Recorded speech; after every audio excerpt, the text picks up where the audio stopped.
All right. Genesis chapter 37 is where we are at tonight. We skipped over quite a bit, somewhat, but that's just the way it goes. We will kind of refer back and forth to those, a couple chapters, but we're getting right into the story of Joseph. Joseph is one of my favorite stories in the Bible. I don't know why, but it's just always stuck with me, and always I just like it. I don't know. But anyway, we're here telling about the story of Joseph. We're not going to do all of it, but we are going to go through the whole chapter. But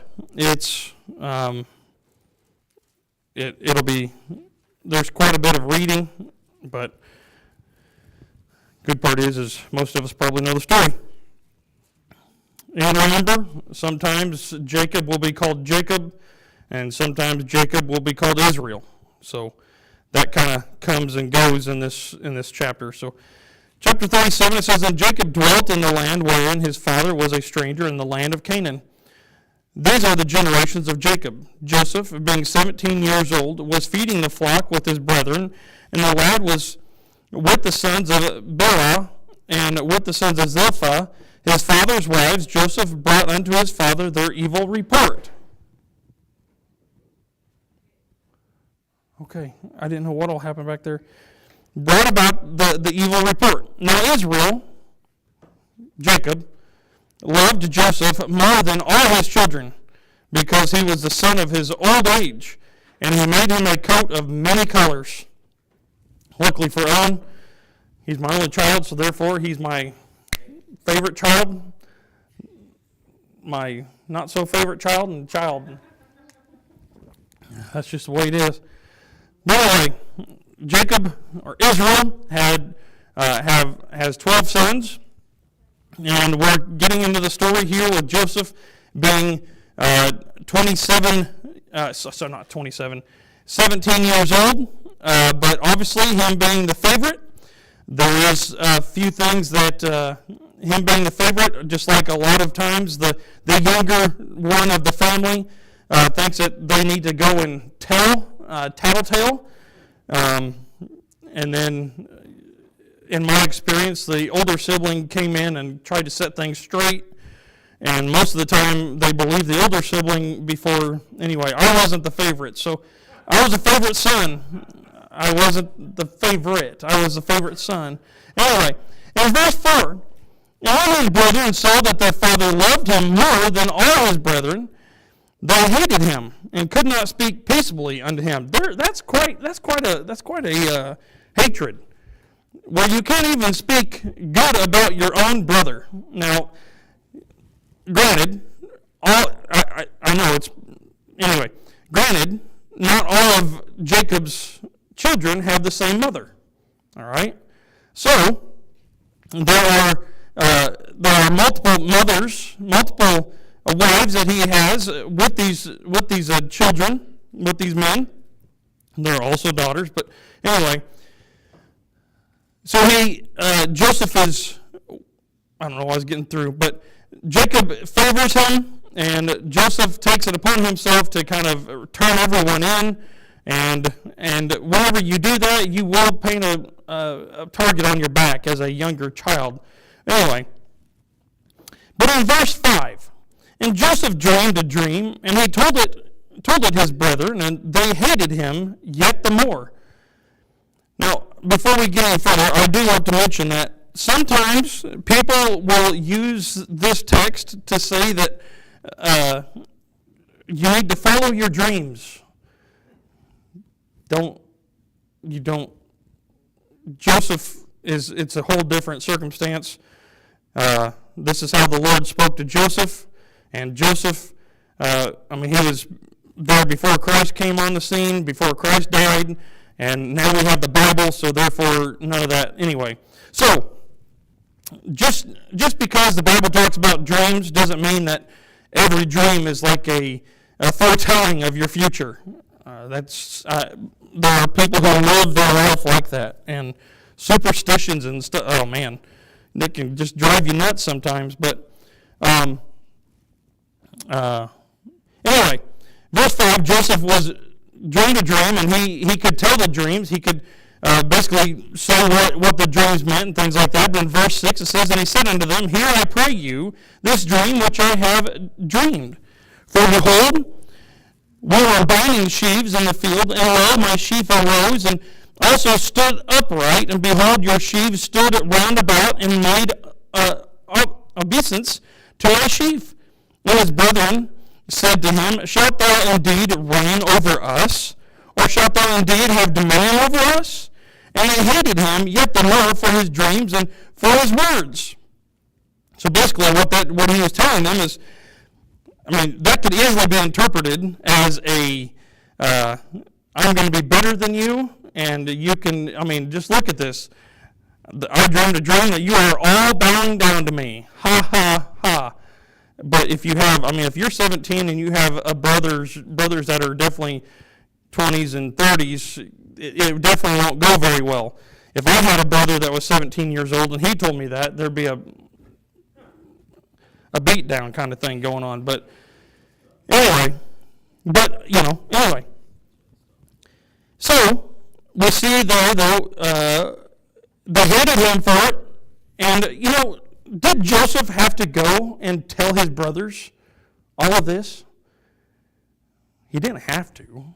Did he want to? Come on. There's sibling rivalry anyway. In some ways, he didn't have to, but in some ways, in his own fleshly way, he's like, I'm just going to tell him this. But the next dream is where I think he definitely crossed the line. In verse 9, it says, And he dreamed yet another dream, and told it his brethren, and said, Behold, I have dreamed a dream more, and behold, the sun and the moon and the 11 stars made obeisance to me. And he told it to his father, and his brethren, his father rebuked him, and said unto him, What is this dream that thou hast dreamed? Shall I and thy mother and thy brethren indeed come to bow down ourselves to thee, to the earth? Did he just basically tell his father that, hey, you're going to be bowing down to me at some point? Yeah, he did. That's what I said. He kind of crossed the line a little bit. But he is still the favorite. Verse 11, And his brethren envied him. But his father observed the saying, and his brethren went to feed their father's flock in Shechem. And Israel, or Jacob, said unto Joseph, Do not thy brethren feed the flock in Shechem? Come, and I will send thee unto them. And he said to him, Here am I. Now, another thing about Joseph right here. The other 10 brothers, because Benjamin, whether he was on the scene quite yet or not, but anyway, the 10 older brothers were out in the field doing the work, the hard work. And where was Joseph? In the house. If it was cold out, he was warm. If it was hot out, I don't know if they had air conditioning back then, but he was taken care of. He was favored. But yet his father says, go and talk to them. Basically says, go and get a report so you can tell me what exactly is going on. Because after all, that's what he does. He goes and finds out the bad stuff and runs back to daddy and says, this is what's going on. This is what's happening. So, in verse 14, And he said unto him, Go, I pray thee, see whether it will be well with thy brethren, and well with the flocks, and bring me word again. So he sent him out of the vale of Hebron, and he came to Shechem. And a certain man found him, and behold, he was wandering in a field. And a man asked him, saying, What seekest thou? And he said, I seek my brethren. Tell me, I pray thee, where they feed their flocks. And the man said, They are departed hence, for I heard them say, Let us go to Dothan. And Joseph went after his brethren, and found them in Dothan. And when they saw him afar off, even before he came near unto them, they conspired against him to slay him. Again, the hatred that they have for their brother. It has definitely stepped up from just talking bad about him, and now it goes to the fact that they actually want to kill him. That is a whole different level of craziness. Okay? But one thing I got to reiterate, God has a plan through all of this, all right? In verse 18, it says, "And they saw him from afar off, and before he came near unto them, they conspired against him to slay him. And they said one to another, Behold, this dreamer cometh." They didn't even want to call him by his name. They were making fun of him. "Come now, therefore, and let us slay him, and cast him into some pit. And we will say, Some evil beast hath devoured him, and we shall see what will become of his dreams." Take that, brothers. Or, brother, you think we're going to bow down to you? Yeah, right. So we're going to kill him. And then throw him in a pit. That was their plan.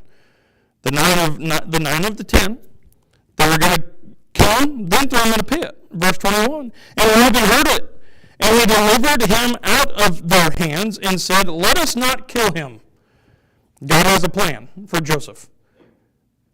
"And Reuben said unto them, Shed no blood, but cast him into this pit that is in the wilderness, and lay no hand upon him, that he might rid him out of their hands, to deliver him to his father again. And it came to pass, when Joseph was come unto his brethren, that they stripped Joseph out of his coat of many colors that was on him. And they took him and cast him into a pit, and the pit was empty. There was no water in it. And they sat down to eat bread. And they lifted up their eyes and looked, and behold, a company of Ishmaelites came from Gilead with their camels, bearing spicery and balm and myrrh, going to carry it down to Egypt." Now, again, the craziness of the brothers. They talked bad about him. Then they went to kill him. Then they all decided, no, let's not kill him, because that's what Reuben said. But after they stripped him of his garments and threw him in the pit, it'd be one thing to just run away but they actually sat there and ate. That's kind of sick in a way. But anyway, there's a reason why they stayed. It's because of this very reason. Because they saw the Ishmaelites. In verse 26 it says, "And Judah said unto his brethren, What profit is it if we slay our brother and conceal his blood?" May I remind you that this was not Judah's brightest moment. Judah, I'm going to put this in there as well. A lot of times people, Jim kind of covered it, a lot of times people, you would think that Joseph would be where the bloodline of Christ comes from. It is not. It is Judah. So, verse 26, "And Judah said unto his brethren, What profit is it if we slay our brother and conceal his blood? Come and let us sell him to the Ishmaelites, and let not our hand be upon him, for he is our brother and our flesh. And his brethren were content. So let's sell him." My sister told me one time that there was she tried to convince me. She will to this day sit there and tell me that she did convince me that I was not the first child. I was not the first son. There was another one. His name was Peter. And Peter broke a flashlight. And they got rid of Peter and got me. That I feel bad for Peter, but she still thinks that. She convinced me of that, but she learned that on Tool Time. We watched that on Tool Time. The older brothers tried to tell their younger brother it was the same story. I said, "Lish, you're lying." So anyway, I didn't break a flashlight. I made sure of that. But so they're content to sell him away. Basically, it's not like they're going to sell him on Facebook or ESPN or some kind of TV show or anything like that. Let's just get him far away from us, get him out of our sight, and we'll all be okay. Verse 28, "Then there passed by Midianites, merchantmen, and they drew and lifted up Joseph out of the pit and sold Joseph to the Ishmaelites for 20 pieces of silver. And they brought Joseph into Egypt." That's all he was worth. "And Reuben returned unto the pit, and behold, Joseph was not in the pit, and he rent his clothes. And he returned unto his brethren and said, The child is not, and I, whither shall I go? And they took Joseph's coat and killed a kid of goats and dipped the coat in the blood. Now, normally it would be, they didn't really try to conceal it very well. The blood was of goats, was of a goat, not even a sheep. But I don't know if you can tell the difference. I don't know if you can smell the difference. But anyway, verse 32, and they sent the coat of many colors, and they brought it to their father, and said, This have we found. Know now whether it be thy son's coat or no. They acted dumb. Is this your favorite son's coat? It's tore up. It's blood on it. A wild beast killed him. In verse 33, and he knew it and said, It is my son's coat. An evil beast hath devoured him. Joseph is without doubt rent in pieces. And Jacob rent his clothes and put sackcloth upon his loins and mourned for his son many days. A typical response to find out that your child has been offed, killed, especially your favorite one. I wonder what he would have done if it wasn't his favorite one. Anyway, and all his sons and all his daughters rose up to comfort him, and he refused to be comforted. And he said, For I will go down into the grave unto my son mourning. Thus his father wept for him. But the Lord also gave him a dream and had Joseph tell them what the dream was. And basically, Joseph also knew whether he knew or not, but he had to remember the dream that God gave him. And this is one thing that had to be happening. He could not be dead yet. His brothers hadn't bowed down to him. Verse 36, And the Midianites sold him into Egypt unto Potiphar, an officer of Pharaoh's and a captain of the guard. Oh, what a conundrum. The brothers thought that they were getting the best deal out of everything. They said, We're going to get rid of him. He's good for nothing anymore. He's good as dead. But what the Lord has working in the background, you don't know. They didn't know. They thought they had the upper hand. But all along, God had a reason. If it wasn't for God giving him the dreams when he did, and him telling his brothers and his family the dreams that he told them, that would the anger be there? And then after that, after he was sent to, if his father wouldn't have sent him to go check on his brothers, to try to be the spy in a way, would his brothers have conspired to kill him? But then after that, this is all in God's plan. That this is the step that needs to happen. This is the next step that needs to happen. But all along, do you see that Joseph is being treated very fairly? Does it look like he's having a good time? He was stripped of his clothes, thrown into a pit by his own brothers, and he's sold into slavery. That's pretty low.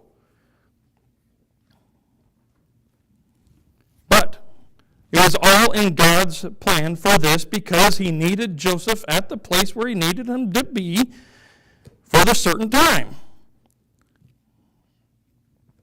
So,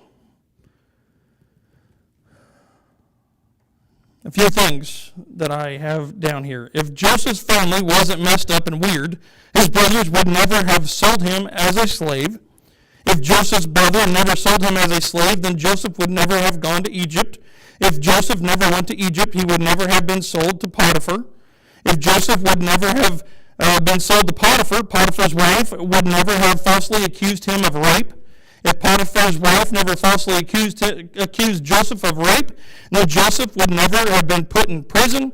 And we're going to talk more and more and more. There's just all these things that people look at it as coincidences and say, man, Joseph, he just doesn't have very good luck. Sometimes it doesn't seem like we have very good luck, but what God has in store, what God has a plan for what is happening, you don't know.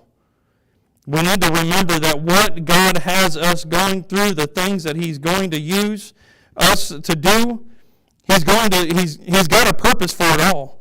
Not only that, but this also proves that God takes the foolish things, the bad things, and He can use them for His own good. And we're going to see it a bunch more as we get further.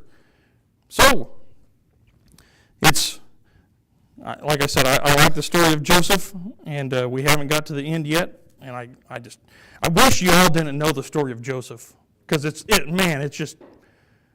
just there. At the very end, boom. Anyway, I really like the story. Well, Owen may not know it very well, unless Alexis. Do you know the story of Joseph? Oh, you do? He's a sponge. Oh, well, he is pretty smart. Alexis made sure that you knew about it, so she must have taught you. So, yeah. Did you know about Pete Gurley? All right. Let's all stand, and we'll close for a word of prayer. Heavenly Father, we thank you for what you've done for us tonight. We thank you for the help that you've given to us.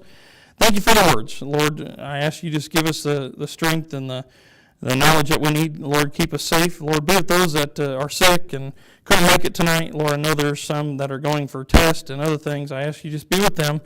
Help them, Lord. Help us. And just bring us back, Father. It's in your blessed name we pray. Amen.